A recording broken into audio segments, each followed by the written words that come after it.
құрметті оқырмандар және әлеуметтік желі қолданушылары. Иван Шухов атындағы орталық қалалық кітапхана әдебиеттің қаймағайдарын жалғастырады.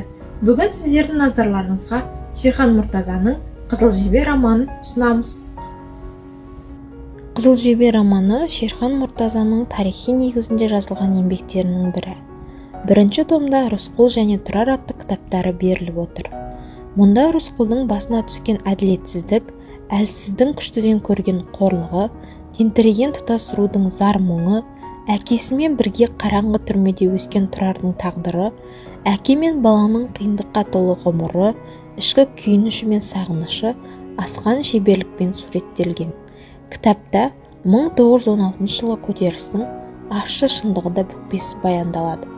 Аталмыш шығарманың негізгі кейіпкері өз дәуірінің қызыл жебесі, қоғам қайраткері Тұрар Рысқұлов. Романда қазақ қоғамының көлеңкелі келбеті, асау өмірдің ойлы қырлы қалтарысы, қу дүние, атақ мансапты, адамдықтан жоғары қойған жанның түрлі сұрқияға баратыны, зұлымдыққа ұшыраған мазмұны, зар мұңы, күйініші, әлсіздің күшіден көрген қорлығы суреттеледі.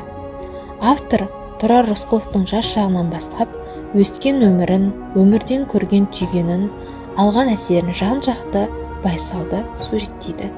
Назарларыңызға рахмет. Сау саламатта болыңыз.